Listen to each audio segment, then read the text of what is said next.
When I was younger, I was very impatient, and so when I heard the conventional advice that you want to maintain a caloric deficit for, a long period of time, 3, 4, 5 months, in order to lose a small amount of weight, in small increments, I was like, who the fuck would want to maintain a caloric deficit? Why not just start out balls deep in a cut? I'm talking about like a 1,500 fucking calorie deficit. This way you can maximize fat loss, speed fat loss all the fucking way up. And this way you can minimize the amount of time spent dieting.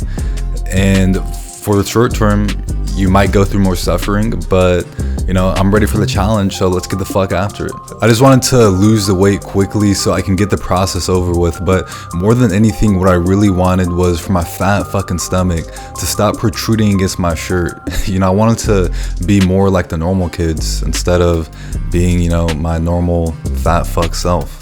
But the more that I tried to force the process, the more muscle mass I ended up losing. In fact, during one cut, I went on like half of the weight that I lost was lean tissue.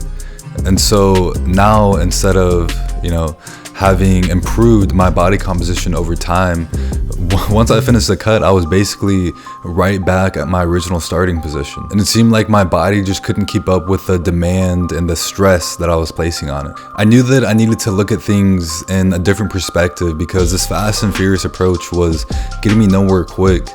But I wasn't sure, where should I turn next? And that's when I started talking to Goggins. Goggins Village was walled off and encapsulated by a mountain range, which made trade with others nearly impossible.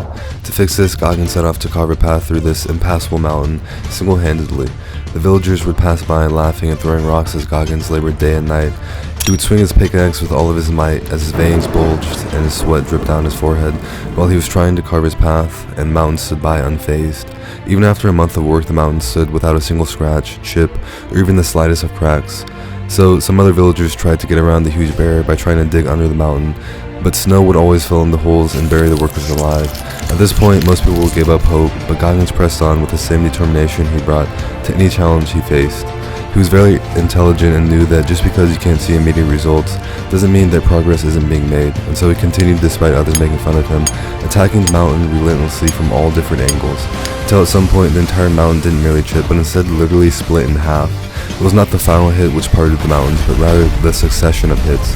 It was the continuous and unrelenting pressure applied over a long period of time which made the impossible possible. So this got me thinking, what if I was trying to force my way out of a predicament only to find myself in another one? Nobody likes going on these cuts because it takes so fucking long to see the results.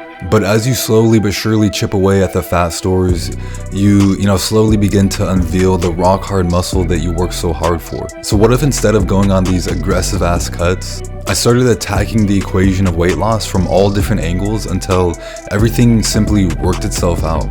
And so once I adopted the philosophy that you should actually eat as much food as possible while dieting, I actually, finally found the secret method to getting shredded.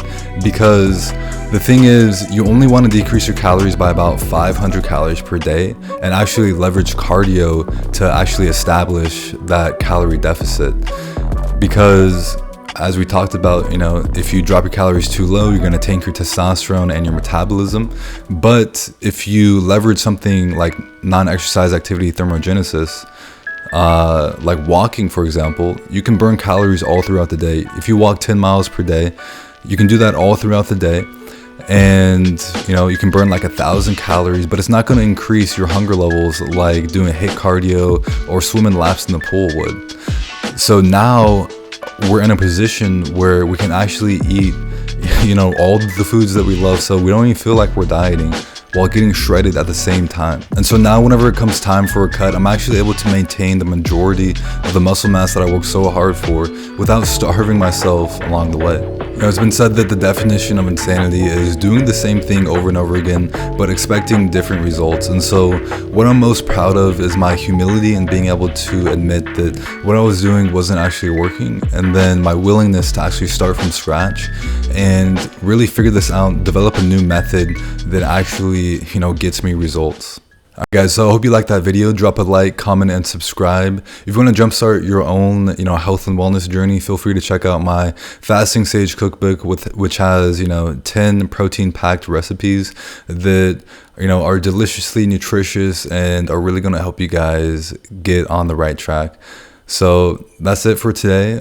See you guys in the next video, and as always, keep dreaming while you're awake. Peace. You ever wonder what it feels like when dreams bleed into real life? Seeing scenes from TV get realized. Palm trees, a soft breeze, and chilled ice till tides wash away our problems in the spilled wine.